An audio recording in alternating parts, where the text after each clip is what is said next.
Cerimónia fúnebre de Dom Alexandre Cardeal do Nascimento continua a decorrer. O programa oficial das exéquias começou no dia 30 de setembro e termina amanhã com o sepultamento do Cardeal na Catedral de Luanda. Banco Mundial em Angola, missão para avaliar o progresso dos projetos Diversifica Mais, com financiamentos estimados em 300 milhões de dólares. Seleção Nacional prepara-se para defrontar o Níger no jogo de apuramento ao CAN do Marrocos de 2025. Faz hoje um ano desde que despoltou o conflito no Médio Oriente com o ataque do Hamas ao sul de Israel. As notícias para segui-las agora no Girassol Jornal.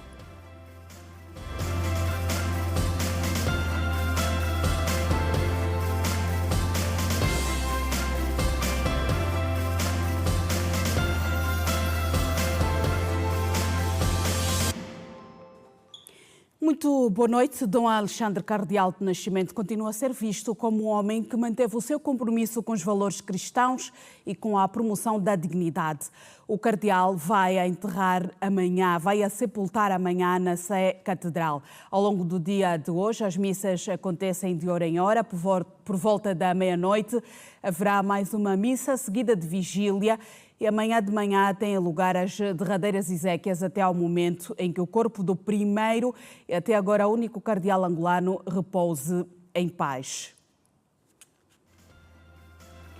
Dom Alexandre Cardeal do Nascimento desempenhou um papel fundamental no fortalecimento da Igreja Católica em Angola, principalmente em momentos de grandes desafios sociais e políticos. A sua nomeação como cardeal em 1983 pelo Papa João Paulo II não apenas o elevou à relevância do clérigo angolano, mas também consolidou o seu papel como líder espiritual de uma nação marcada pela luta pela independência e reconstrução. O Cardeal de Nascimento será lembrado pelo caráter humilde, a sua integridade e o amor pelo seu povo. Aos 58 anos passou a fazer parte do Colégio dos Cardeais da Curia Romana, o conclave que elege o sucessor de Pedro. Quando fez 80 anos, deixou de ter direito a voto, mas manteve-se sempre próximo do Vaticano e dos papas eleitos, entretanto, Bento XVI e Francisco.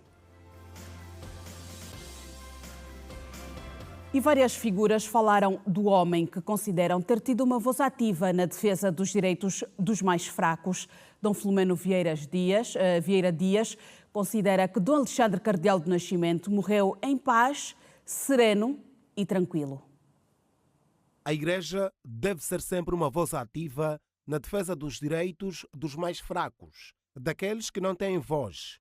Somos chamados a ser servidores do povo de Deus, escreveu o homem que foi um servidor do povo de Deus em Angola. Alexandre André do Nascimento nasceu em Malange, a 1 de março de 1925.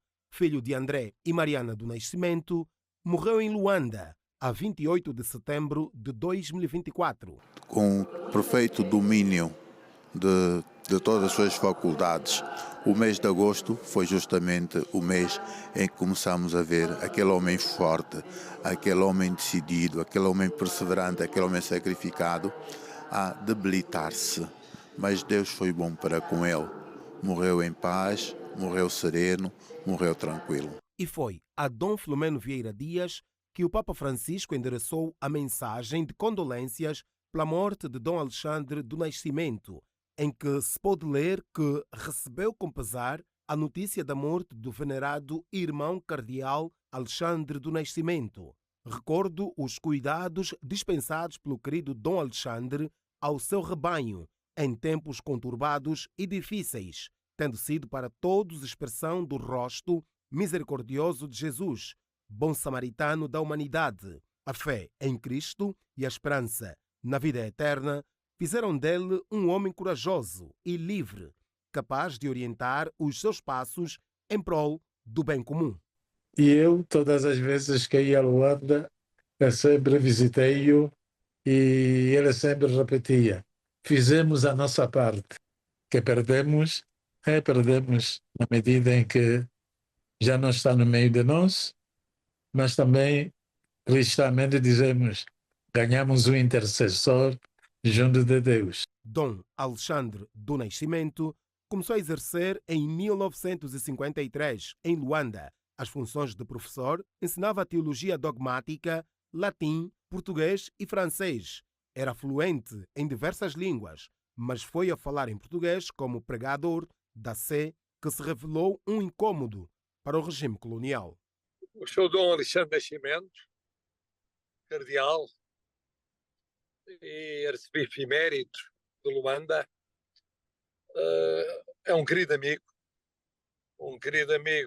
de Portugal, um colega meu da Faculdade de Direito de Lisboa e um querido amigo meu há décadas, muitas décadas, e por isso recordo com muita saudade aqueles anos que vivemos em conjunto em Portugal e também os muitos encontros que tive com ele em Angola, até há muito poucos anos.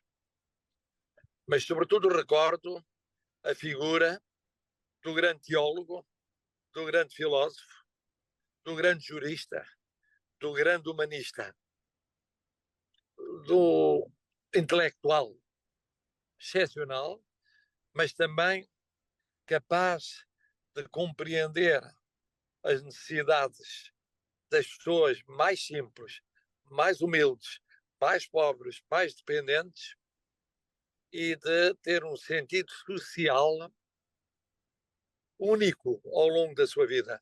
Foi um dos fundadores da Universidade Católica de Angola e presidente da SEASTE entre 1991 e 1997, anos difíceis que coincidiram com a Segunda Guerra Civil e em que se destacou como um dos obreiros de uma paz difícil de alcançar. A paz não é apenas a ausência de guerra, mas a presença da justiça e da dignidade para todos, escreveu o cardeal angolano que em 2018, retirado e vivendo por vontade própria um outro exílio, escreve as suas memórias. A obra chama-se O Meu Diário. Aí temos muito do que viveu e do que deixou. Um legado grande de tenacidade, de trabalho, de postura sempre firme diante das injustiças sociais. Saber viver com o povo, sentar-se no chão do povo, viver o mato do povo. Então, isso é uma recordação grande que me deixa.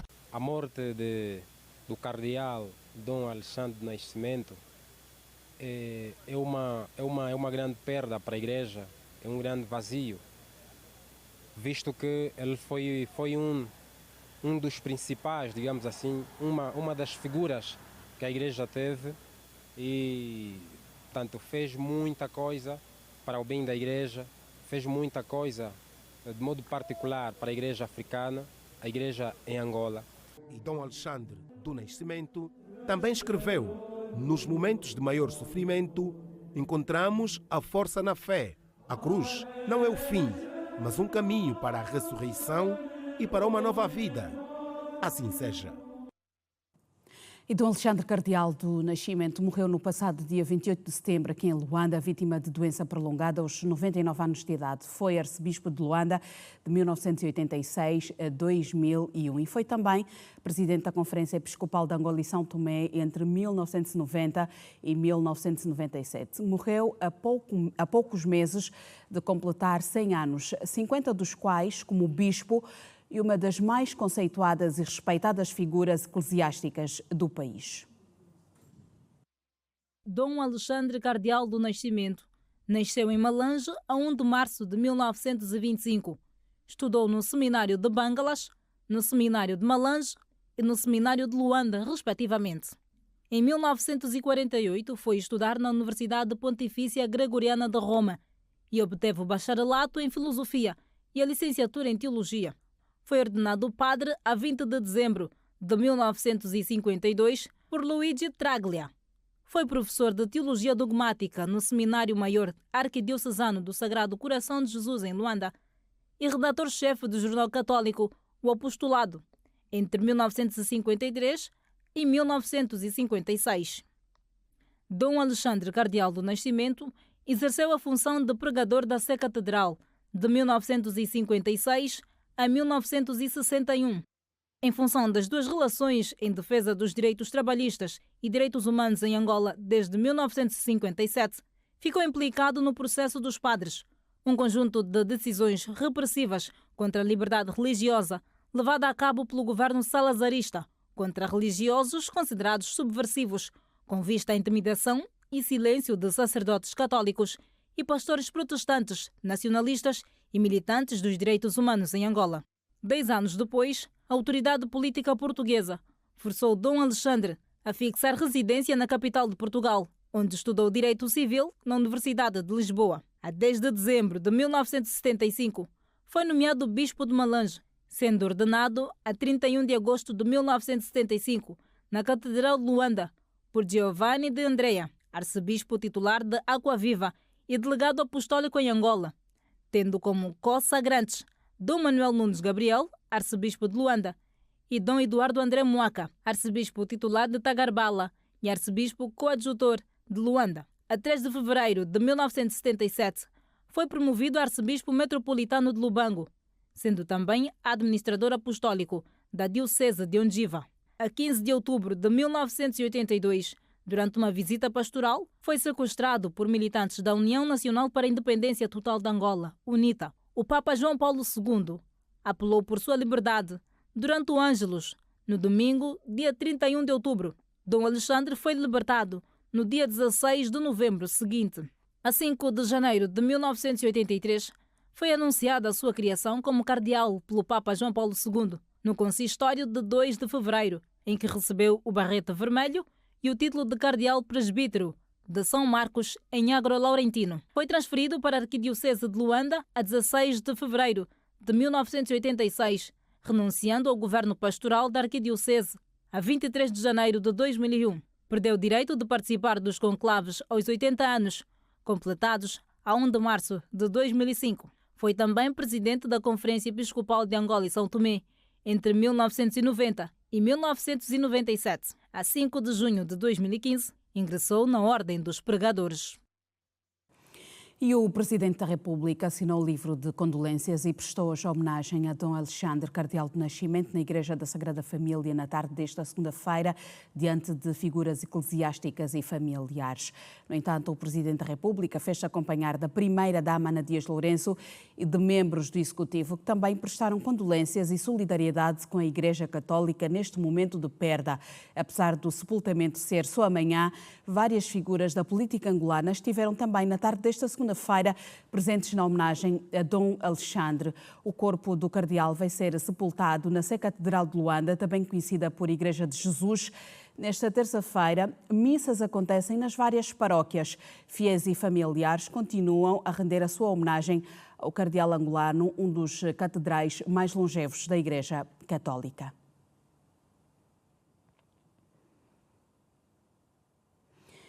E o corpo de Dom Alexandre, cardeal de Nascimento, está na Igreja da Sagrada Família, em Câmara Ardente, desde ontem. Missas e vigílias estão a marcar o velório do cardeal. E é para lá que vamos ao encontro do Simão João. Simão, muito boa noite. Daqui a pouco acontece mais uma missa e oração de sufrágio.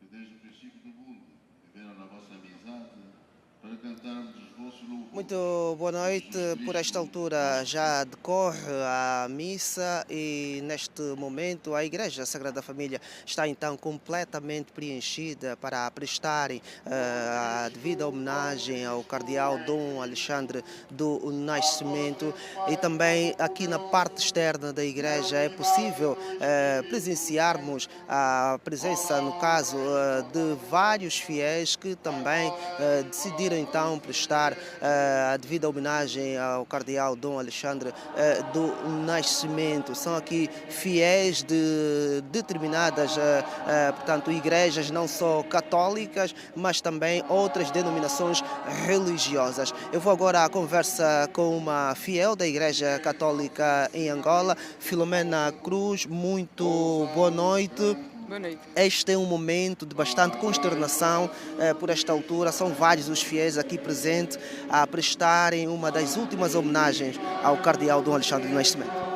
Sim, eu vim prestar homenagem porque eu sou católica e faço parte desta paróquia, pertenço à paróquia Sagrada Família e então vim prestar porque ele foi o nosso primeiro cardeal e único e o mais antigo neste momento no mundo.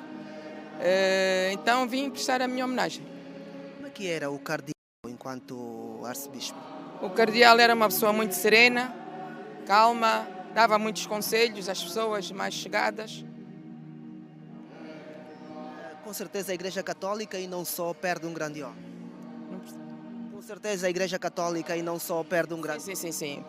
Angola perde um homem.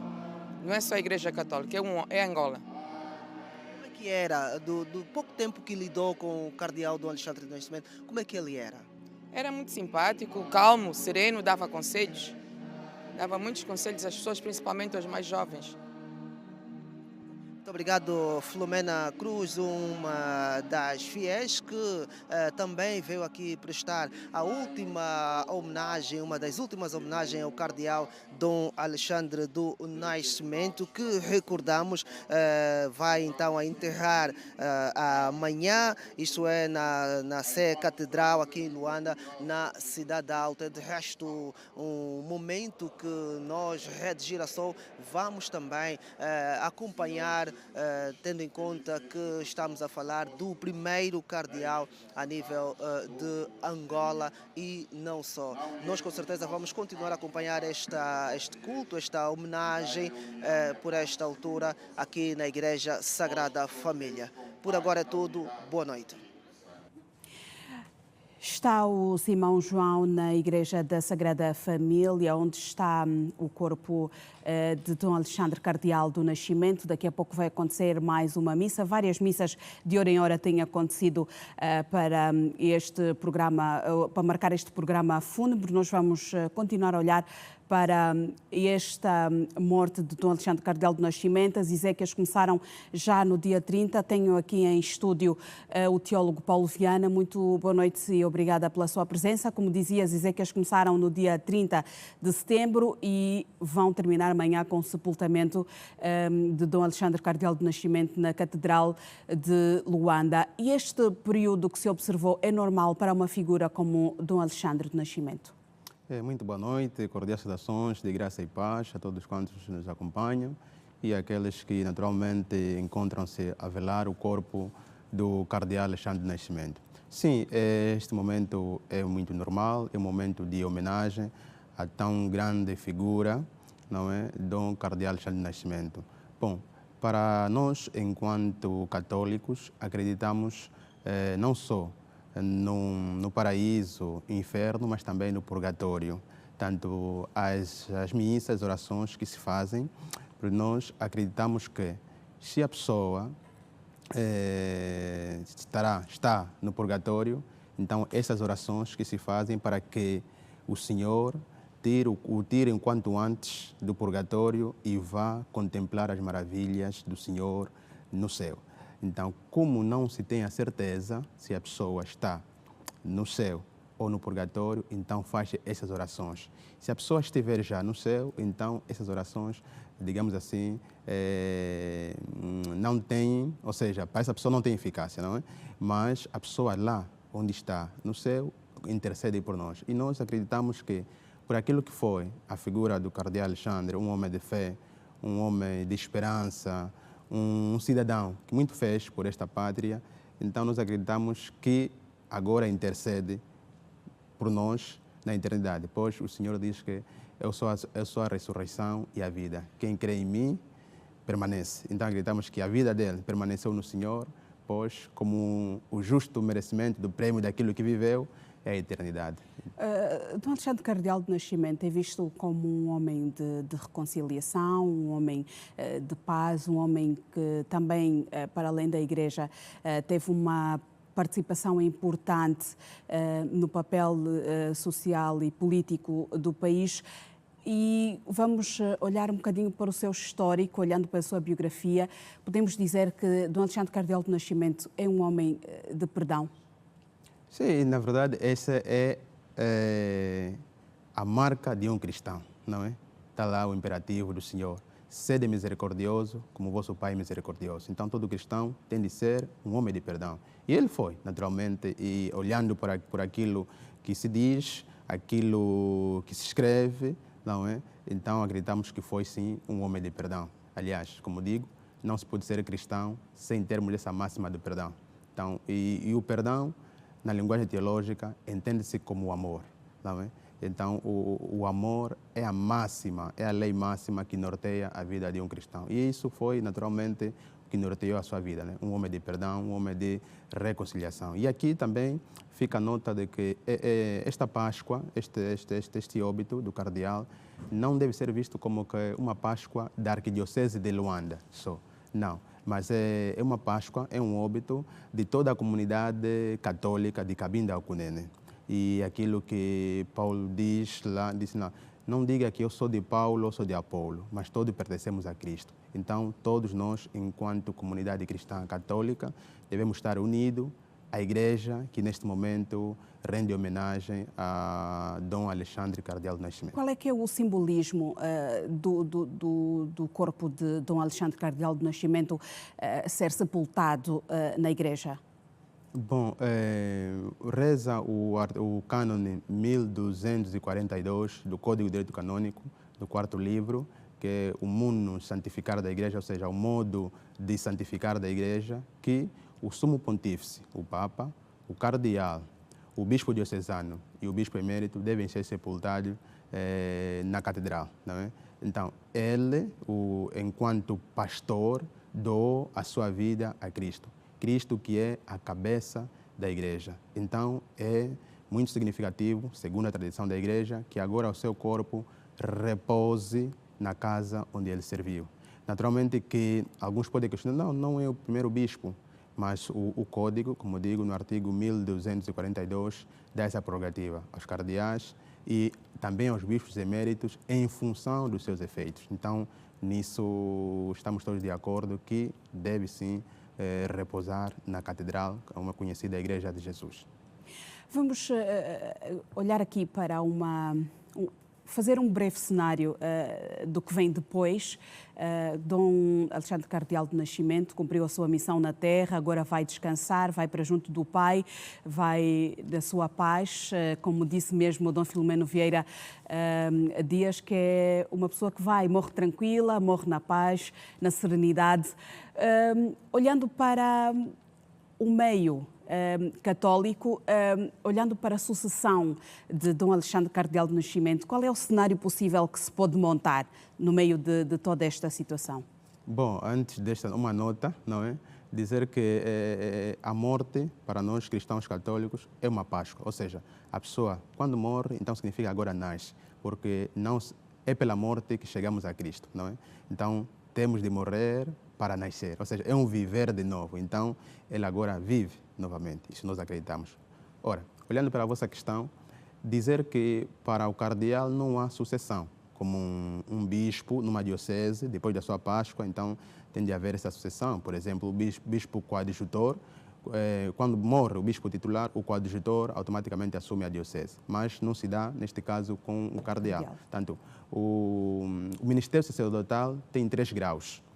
O diaconato, sacerdotal e o episcopado. São esses 3 graus, ou seja, é um sacramento. Então, o cardinalício não é um sacramento, é um título que na história da Igreja até leigos podiam ser elevados ao estado cardinalício. Porém, com a revisão do Código de Direito Canônico, só pode ser cardeal agora um sacerdote, porque, ou seja, se um sacerdote e depois também é ordenado a bispo, mas fica aqui a nota da liberdade, como aconteceu com o padre Raniero Cantalamessa, o pregador da Casa Pontifícia, que não aceitou ser ordenado a bispo.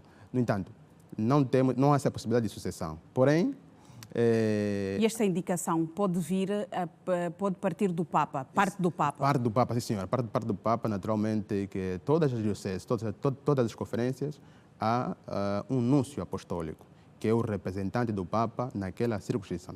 Aqui em Angola nós temos um núncio que é a voz do Papa aqui. Né? Tudo o que acontece ele reporta à Santa Sé. No entanto, o Papa tem a geografia de todas as igrejas particulares e parte dele a indicação de um cardeal. Tivemos agora, no domingo, o Papa convocou o consistório, ou seja, elevou alguns arcebispos e bispos para o estado, para o colégio cardinalício, digo. Então, pode ser que nos próximos anos, esse ano já está fora de hipótese, porque o Papa já convocou no domingo, vão ser elevados no dia 8 de dezembro. Tudo indica que poderemos esperar 2, 3 anos, depende do Papa Francisco. E por aquilo que se vê, não é? Os nomes mais indicados dos possíveis cardeais aqui em Angola, podemos naturalmente avançar, Dom Zacarias Camoenho, o próprio arcebispo de Luanda, Dom Filomeno, o arcebispo de Saurimo, o atual presidente da conferência, Dom Manuel Limbamba, e naturalmente, se esquecermos o arcebispo do Lubango, do Gabriel Bling. Tanto, mas isso, como digo, depende do Santo Padre, né? Tivemos agora a surpresa, ele nomeou ou indicou alguém, um arcebispo de 99 anos para o grau, o título de cardeal. Então, já não pode subir a Papa, não? Exatamente. Ou seja, está fora todos aqueles que, tendo atingidos 80 anos de vida, são cardeais não elegíveis, ou seja, não podem ser eleitos. Como era a questão agora de Dom Alexandre Cardeal do Nascimento. Exato. O Dom Alexandre participou em 2 consistórios. Em 2005, a quando da nomeação, eleição do Papa Bento XVI, ele participou, mas já acima dos 80, então não podia ser eleito. E participou também agora nesse último, em 2013, o consistório que elegeu o Papa Francisco. Também o então arcebispo ou cardeal não tinha, digamos assim, requisitos para ser eleito.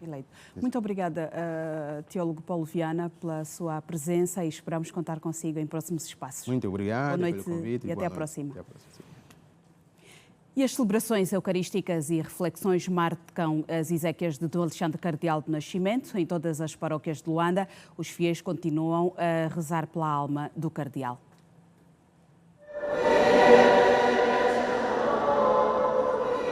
Decorre desde domingo as exéquias de Dom Alexandre Cardeal do Nascimento na Igreja Sagrada Família em Luanda. O evento está a ser marcado por reflexões, homenagens e celebrações eucarísticas em todas as igrejas do país. Os fiéis continuam a rezar pela alma do primeiro cardeal angolano, tido como homem da caridade, promotor da paz e da reconciliação nacional. Eu vi participar do óbito do nosso bispo, Dom Alexandre Cardeal, porque ele é um pai que sacrificou muito, ele que ajudou a orar para esse país entrar em paz. Eu estava distante, eu vi o óbito, eu vi participar, porque ele é nosso pai, é nosso irmão, nosso avô, nosso tudo, é tudo para nós.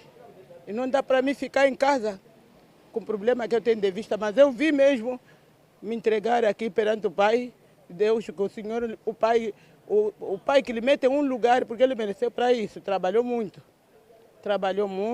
É um líder para a Igreja Católica, para além de ser um líder da Igreja Católica, é um líder a nível mundial. Por quê? Porque a figura em si representa a espiritualidade, representa a esperança e representa também uma fé. Fiel da Igreja Católica desde que nasceu, Dona Catarina Ramos conta que foi graças à bondade do cardeal que superou os momentos mais difíceis de sua vida. Dom Alexandre foi o primeiro que não desprezou-me. Ele foi uma criatura que dedicou a sua vida à Igreja Católica. Teve uma postura pura, um comportamento de um pai, nosso pai na fé. Para mim foi meu pai na fé. E foi meu diretor espiritual, ajudou-me muito, foi ele que me crismou, foi ele que me dava coragem, porque depois eu sofri várias vicissitudes da vida. Ele muitas vezes, mandava o padre inteiro levar-me de comer, eu nem sequer tinha de comer. O pároco da Igreja Sagrada Família acredita que devemos nos lembrar sempre do legado deixado por Cardeal Alexandre do Nascimento. Foi na Arquidiocese de Luanda que ele fez todo um percurso de vida e de engajamento também na dimensão religiosa. Ele pertenceu ao clero arquidiocesano de Luanda. Ele, antes disso, sabemos nós que foi, depois de bispo, foi trabalhar para o Lubango e depois veio para Luanda. E aqui também conheceu os seus graus foi levado a cardeal. É um serviço na igreja, mas também notabiliza a nossa posição como igreja angolana. Ele desempenhou por muito tempo a presidência da Caritas Internacional, e nisto se dedicou bastante em prol daqueles que precisavam realmente ajudas para viver. E aqui na Arquidiocese teve os seus desdobramentos enquanto pastor desta igreja. E hoje, pronto, nos espelhamos também da sua experiência de vida humana e cristã. E hoje ficamos com o seu legado, com sua experiência religiosa, e espelhando-nos nisso vamos tornar presentes os passos que ele trilhou. Portanto, é uma figura que tem uma certa significância nessa nossa terra de Luanda e na Igreja de Angola. Teria 100 anos de idade e 50 anos de episcopado em 2025. Faleceu a 28 de setembro, vítima de doença, aos 99 anos. Os restos mortais vão ser enterrados nesta terça-feira na Catedral de Luanda. Lima tem uma nova presidente. Cesaltina Kulanda foi eleita na madrugada desta segunda-feira. Em destaque.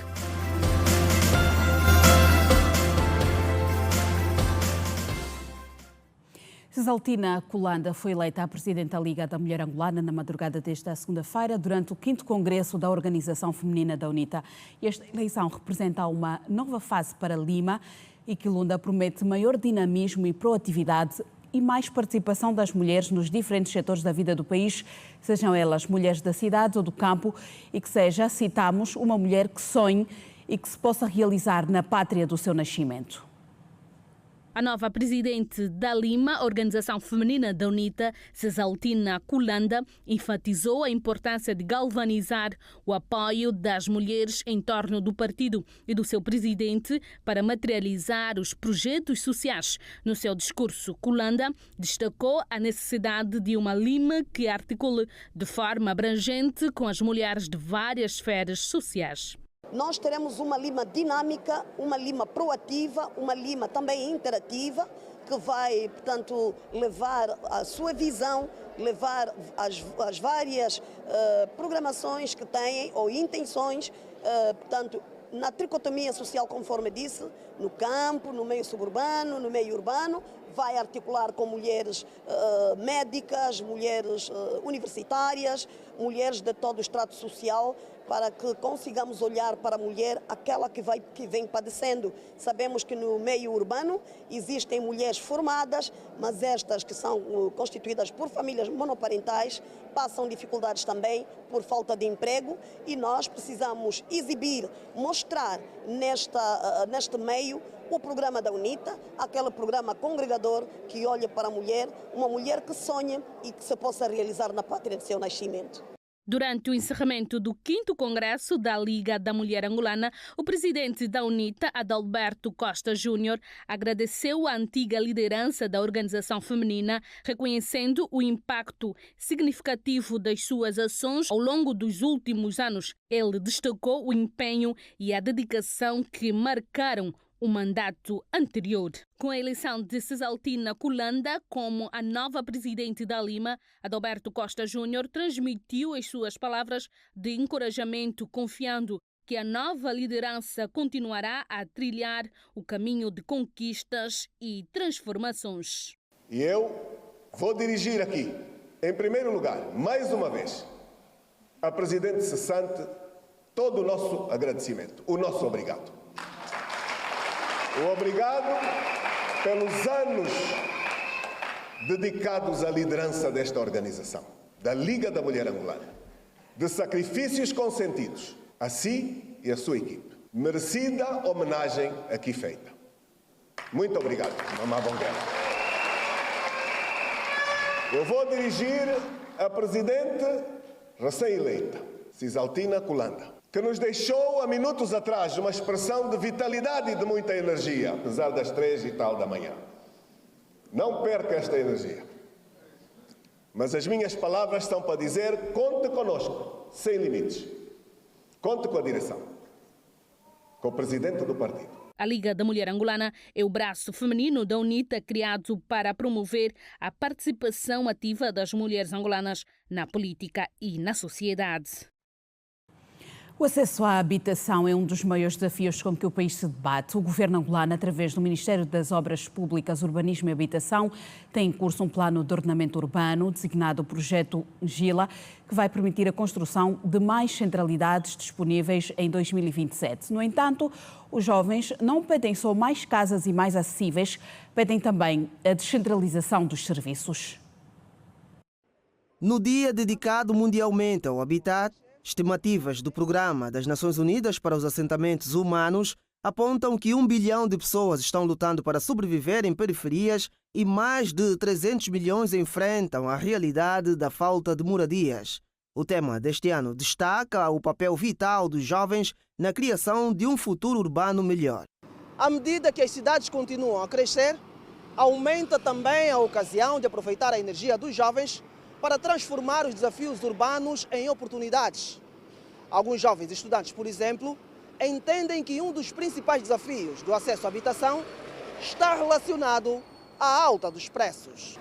Infelizmente, a cidade de Luanda conta com residências de um nível muito elevado. Os custos são muito elevados na cidade de Luanda. Então, para nós os jovens é muito desafiador. Por exemplo, comprar uma residência é mesmo desafiador, é necessário muito suor e fica muito difícil nós jovens de camada baixa comprar uma residência.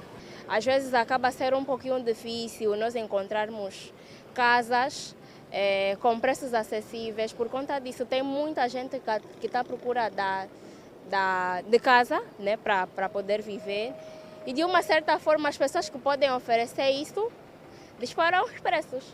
Entretanto, para reduzir o encarecimento das habitações em zonas urbanas, está em implementação alguns planos de urbanização que, de acordo com o Diretor Nacional do Ordenamento do Território e Urbanismo, Alcebia Desguinhe, deverá facilitar a compra de residências a preços mais acessíveis. Está a ser promovido ainda no âmbito do projeto Gila, que é uma iniciativa do governo financiado pelo Banco Mundial, alguns planos de urbanização no sentido de conferirmos então melhores meios urbanos e permitir também que mais cidadãos tenham acesso à habitação, porque isso vai reforçar algumas iniciativas do governo, algumas iniciativas do setor do Ministério das Obras Públicas, Urbanismo e Habitação, que passa pela conclusão de centralidades que estão a ser, digamos assim, construídas. Para o engenheiro civil Celestino Lanze, o envolvimento dos jovens na adoção de estratégias para a construção de cidades sustentáveis deve ser um processo contínuo, dentro e fora das comunidades.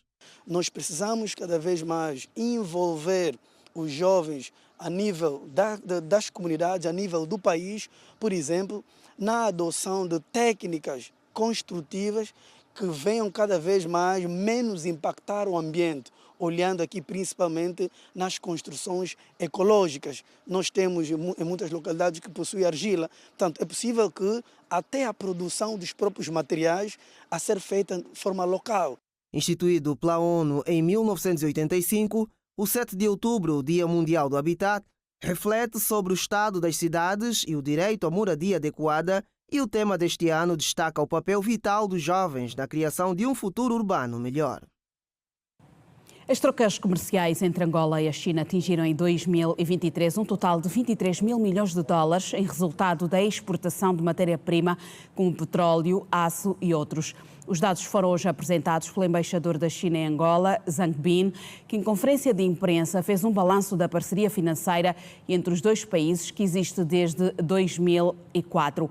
Mas a conferência de imprensa abordou outras questões, nomeadamente a maior proximidade entre Angola e os Estados Unidos, assunto que o embaixador chinês diplomaticamente optou por não comentar. São 20 anos de uma cooperação financeira que rendeu ao Estado angolano mais de 15 mil milhões de dólares em financiamentos aplicados fundamentalmente na reabilitação e construção de estradas, pontes, escolas, hospitais e habitações. A República Popular da China é nos últimos anos o maior parceiro comercial de Angola, Só em 2023, por exemplo, as trocas comerciais atingiram cerca de 23 mil milhões de dólares, ao passo que em 5 meses, ou seja, de janeiro a maio deste ano, os números rondavam os 8 mil milhões de dólares. O volume de comércios entre a China e Angola atingiu 23 mil milhões de dólares americanos. E a parte chinesa exporta principalmente os equipamentos, as máquinas, aparelhos eletrônicos, tais como termóveis, aço, produtos siderúrgicos e alguns outros produtos de indústria ligeira. E também a parte chinesa importa os produtos angolanos, tais como o petróleo e outros produtos de indústria leve, produtos minerais, alimentos e bebidas. O dado recente, entre o janeiro a maio no ano corrente, o valor comercial entre a China e Angola atingiu 8,5 mil milhões de dólares americanos.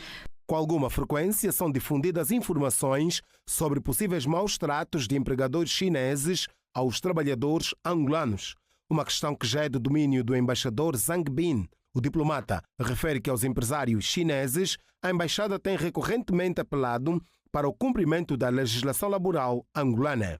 Primeiro, sempre educamos e orientamos que as empresas chinesas e os cidadãos chineses residentes em Angola a fazer os seus negócios conforme as leis e os regulamentos. Por exemplo, quando a nova Lei Geral de Trabalho e também o novo Salário Mínimo Nacional de Angola entrou em vigor, a nossa embaixada partilhou, primeiro tempo, as informações desses e orientou as empresas chinesas. Na conferência de imprensa realizada por ocasião dos 75 anos da Fundação da República Popular da China, assinalados no passado dia 1 deste mês e que serviu também para o balanço da cooperação China-Angola, Zhang Bin afirmou que a parceria entre os dois países não diz respeito a terceiros. Quanto à aproximação entre Angola e os Estados Unidos da América, o diplomata preferiu não fazer qualquer comentário. Acho que nas relações entre os países e entre os Estados, esta é uma questão própria entre Angola e Estados Unidos. Não temos necessidade de fazer comentários. Durante a conferência de imprensa, Zhang Bin referiu que a ausência do presidente da República, João Lourenço, da 9ª edição do FOCAC, Fórum de Cooperação China-África, realizado em setembro deste ano, não vai atrapalhar as boas relações diplomáticas, comerciais e de amizade entre os dois povos.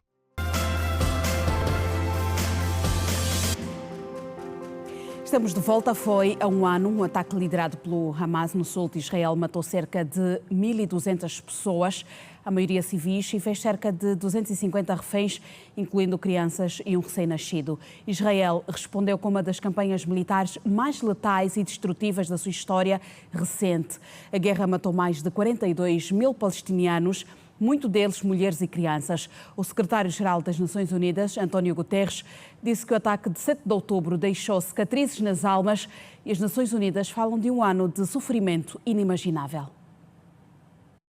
Há justamente um ano, a 7 de outubro de 2023, Israel conheceu um horror que não se via desde a Segunda Guerra Mundial. Um ataque liderado pelo Hamas, movimento radical palestiniano que domina a faixa de Gaza. Matou cerca de 1.200 pessoas, a maioria civis, e fez cerca de 250 reféns, incluindo crianças, com realce para um recém-nascido. Tel Aviv lançou de imediato bombardeamentos que já destruíram quase todo o território do futuro Estado da Palestina, matando dezenas e milhares de pessoas e forçando quase toda a população a deslocar-se. A guerra matou cerca de 42 mil palestinianos, muitos deles mulheres e crianças, de acordo com o Ministério da Saúde de Gaza, que não diferencia entre civis e combatentes. Passado um ano, a paz parece longe. Afinal, Israel faz questão de referenciar que não vai negociar um cessar-fogo, pois o objetivo é aniquilar o Hamas.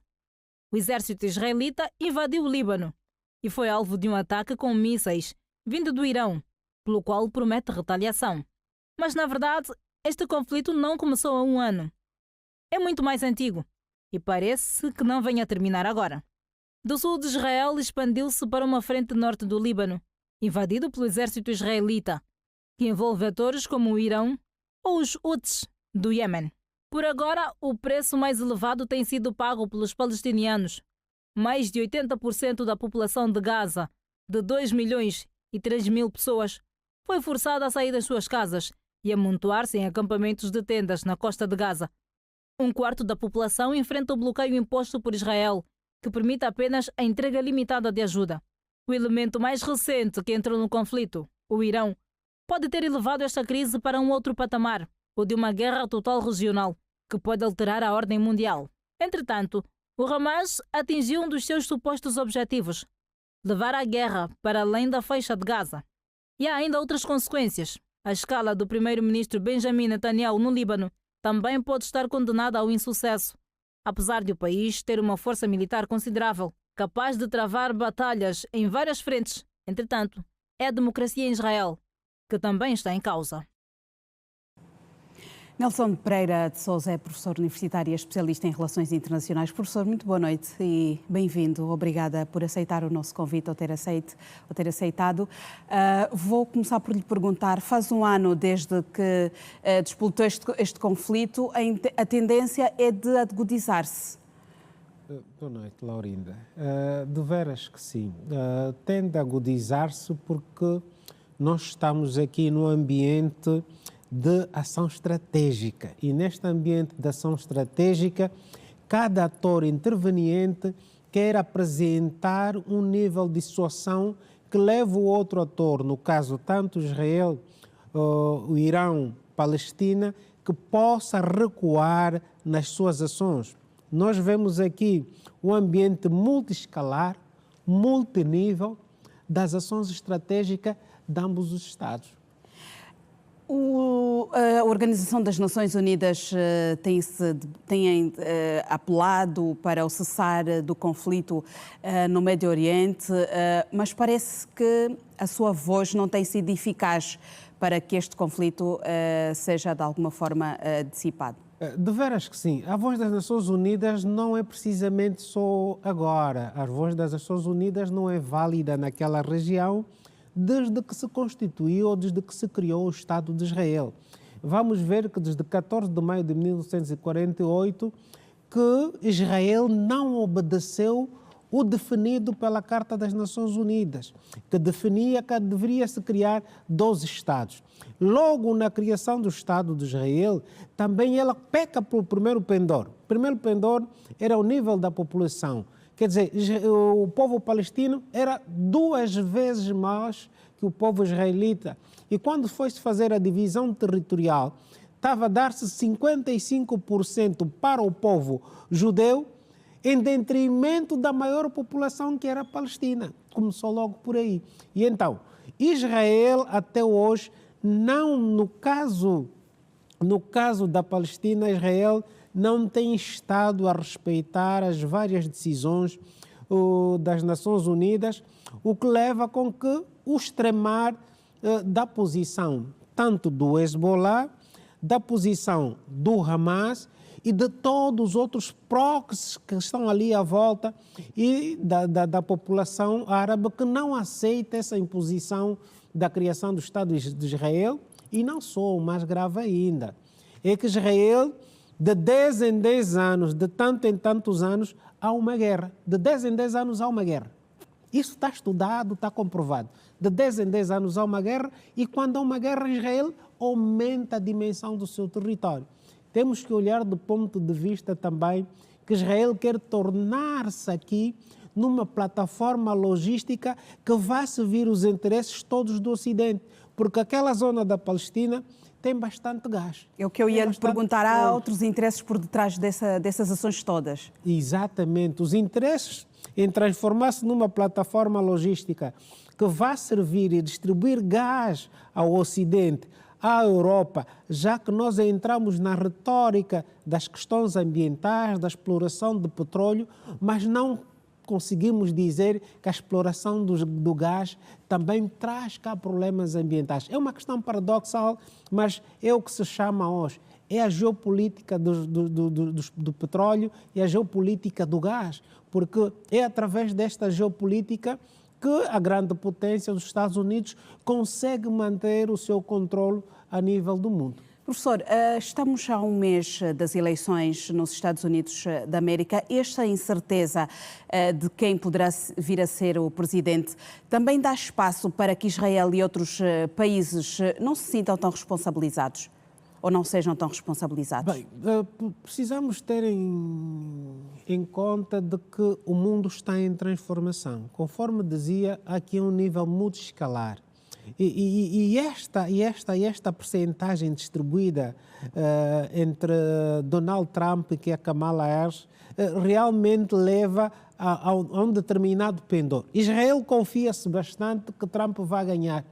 E ele vai poder propiciar a arbitrariedade, porque toda ação que Israel está a praticar são ações arbitrárias, ações contra a natura. E, por outro lado, nós temos o Hamas, que é preciso também que se diga que não só o Hamas e não só o Hezbollah, Israel não conseguiu derrotar tanto um como o outro. E o que é que Israel está a fazer? Está à procura ou está a aumentar o nível escalar de ações contra os vários Estados. Ataca a Síria, ataca o Irão, ataca a Palestina, ataca o Líbano. Quer dizer, não tem um foco e provavelmente esta falta de foco pode fazer com que Israel saia de circulação no que quer dizer o domínio da região, porque a administração que o Irão teve no envio daqueles mísseis veio provar que essa cortina de ferro, que o Iron Dome não é tão impenetrável assim conforme dizia-se, o que fez com que pudesse trazer um nível de dissuasão que agora Israel e os Estados Unidos estão a estudar como inverter esse nível de dissuasão, porque tem alterado o nível estratégico. Professor, já para fecharmos a nossa entrevista, há aqui uma questão muito importante que nós queremos colocar. Com o escalar do conflito, há a crise humanitária, mas também há uma questão que está a beneficiar bastante os mercados, que tem a ver com o preço do petróleo. Bem, conforme dizia, é a geopolítica do petróleo que está a dominar toda essa ação estratégica a nível daquela zona do Oriente. Não é um caso novo, já é um caso desde a fundação do Estado de Israel. O controle do petróleo e do gás naquela região dará grandes possibilidades aos Estados Unidos de controlar toda aquela região para poder ter aqui um balanço na venda do barril de petróleo. Porque os Estados Unidos, ao perderem esse poder do controle do gás e do petróleo, o preço do gás já não vai depender, quem vai ditar o preço já não será os Estados Unidos, porque ele determina a moeda, o dólar. Essa alteração de poder que se quer propiciar, que tanto a Rússia e a China querem inverter, fará com que os Estados Unidos percam a moeda, o dólar deixa de ser pujante, deixa de ser a moeda internacional e perca o controle de estimar o preço do barril de petróleo, que altera automaticamente a geopolítica, altera automaticamente a geoestratégia e altera aqui a geoeconomia. Quer dizer, muda imediatamente o pendor geoeconômico, passa a ser um vetor direcionado para um outro ator, que pode ser tanto a Rússia determinar, já que ela tem grandes reservas de petróleo, possa ser a Arábia Saudita a determinar o preço, já que o que é que aconteceu? Os BRICS foram à busca da Arábia Saudita precisamente para isso, para poder definir, porque quem define o preço do produto não são os países detentores do produto, é quem está a comprar o produto. Professor, vou agradecer a sua presença. Muito obrigada por estar aqui uma vez mais para ajudar-nos também a percebermos esta guerra no Médio Oriente. Continuação de boa noite e até uma próxima oportunidade. Boa noite. E o preço do barril de petróleo abriu a semana em alta, a rondar os $80 o barril. O Brent, que serve de referência às exportações angolanas, fechou esta segunda-feira nos $78,96. Os preços do petróleo abriram em alta na sequência dos ganhos registados na última semana. O barril de Brent de referência para as exportaçõas angolanas para a entrega em dezembro somou ganhos acima dos 0,55%, está a ser comercializado hoje acima dos $79. As incertezas no Médio Oriente, particularmente envolvendo dois grandes intervenientes como Israel e o Irão, mantêm o mercado em alerta, dado que qualquer escalada pode afetar o fornecimento de petróleo na região e pressionar ainda mais os preços. Para o caso particular de Angola, o atual cenário de mercado é considerado vantajoso, numa altura em que o país está perto de aprovar o Orçamento Geral de Estado referente ao ano de 2025. Lembrar que hoje é 2024, foi aprovado com preço médio do barril fixado em $65. O Banco Mundial tem uma missão de acompanhamento e supervisão no país para avaliar o projeto Diversifica Mais, que conta com financiamento avaliado em $300 milhões norte-americanos. O projeto prevê também a concessão de 3 parcerias público-privadas no corredor do Lubito e o apoio tecnológico a 10.000 micro, pequenas e médias empresas. O Banco Mundial disponibilizou $300 milhões para o projeto Diversifica Mais, que contempla a concessão de 3 parcerias público-privadas no corredor do Lubito e fornecer aconselhamento tecnológico a 10.000 micro, pequenas e médias empresas. Foi um financiamento integralmente do Banco Mundial, dos $300 milhões. E esses $300 milhões, como referi inicialmente, está dividido em várias componentes. Por exemplo, para melhorar o ambiente de negócios, nós temos um conjunto de atividades programadas, bem como o reforço dos equipamentos, meios técnicos e infraestruturas ao longo do corredor, que vai contar com um investimento de cerca de $40 milhões. Depois, no domínio do reforço das infraestruturas, nós contamos com cerca de $100 milhões. E também iremos preparar um fundo de preparação, um fundo para a preparação de projetos de parcerias público-privadas, que também será fundeado com cerca de $10 milhões. No domínio da componente de capacitação para estruturação de parcerias público-privadas, também estão previstas cerca de $16 milhões. Desses $300 milhões, mais de 80 milhões serão destinados ao Fundo de Garantia de Crédito, que já recebeu a primeira transferência. O Fundo de Garantia de Crédito já recebeu $48 milhões, que é a primeira tranche, e o Fundo de Garantia, como referi, vai receber cerca de $80 milhões gradualmente. Numa primeira fase, para o remanescente, o fundo deverá garantir, no mínimo, mais $12 milhões de crédito às micro, pequenas e médias empresas. Quando cumprir esse desiderato, de acordo com o cronograma de execução financeira, o fundo vai receber os remanescentes $20 milhões.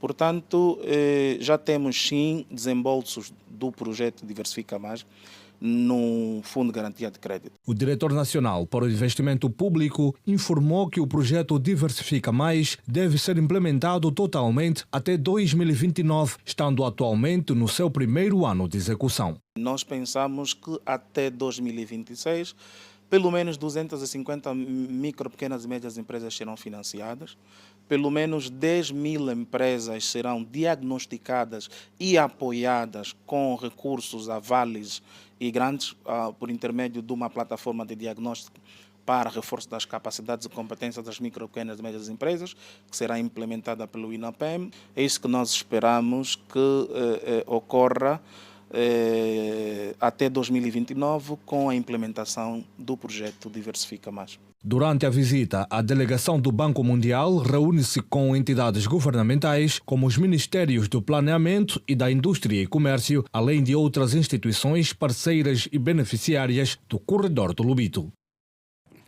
Moçambique vive 2 dias de reflexão antes da votação para as eleições gerais que acontece esta quarta-feira, dia 9 de outubro.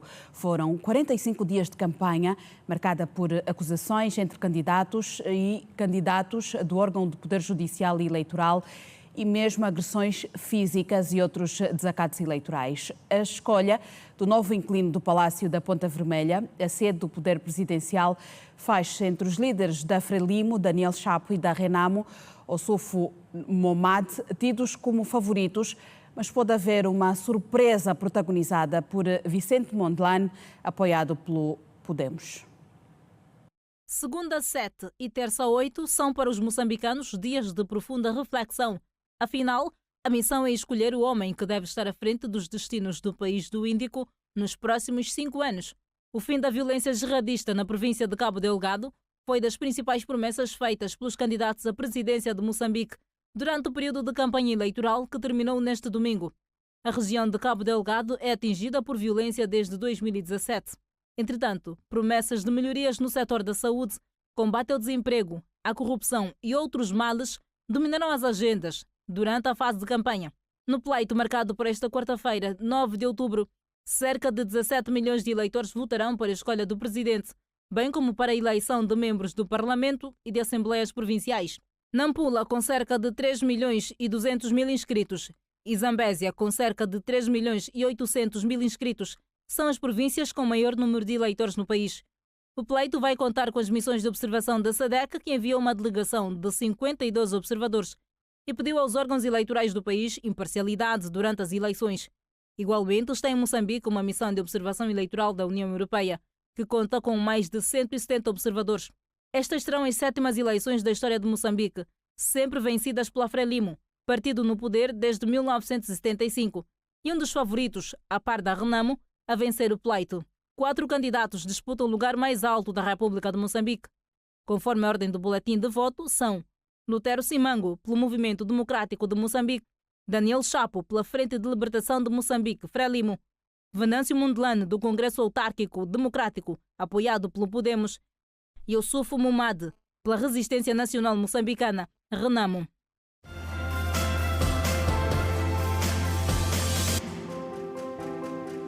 A Seleção Nacional de Futebol arrancou a preparação para o jogo diante do Níger nesta segunda-feira com um grupo reduzido.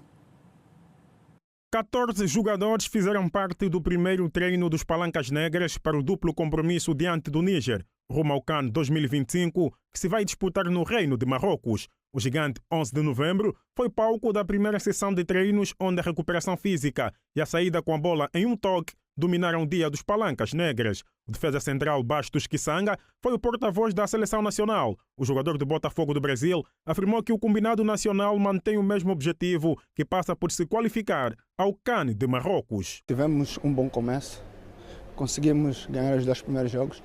Agora vamos seguir a trabalhar, a acreditar e no jogo com o Níger procurar fazer um bom resultado para a nossa trajetória, que é o objetivo final do CAN. Bastos disse também que, apesar de ocupar a última posição do grupo F, o Níger é um oponente que pode complicar as contas de Angola, mas a jogar no 11 de novembro, só os 3 pontos interessam para os Palancas Negras. Acredito que é uma seleção que tem muito potencial, tem os seus jogadores com grandes valências, mas também confio muito no nosso plantel. Temos jogadores também com potencial, temos um grupo muito unido, um grupo que trabalha bastante e espero em breve conseguirmos um resultado positivo. Recordo que a Seleção Nacional realiza o segundo treino nesta terça-feira, às 17 horas no Estádio Nacional, 11 de novembro. O jogo de preparação dos Palancas Negras a encerrar esta edição de segunda-feira. Daqui a pouco vai acompanhar o Girassol Debate, onde se vai abordar a nova era de cooperação Angola-Estados Unidos-América. De nossa parte é tudo. Obrigada pela sua atenção. Amanhã, à mesma hora, neste mesmo canal. Passe bem.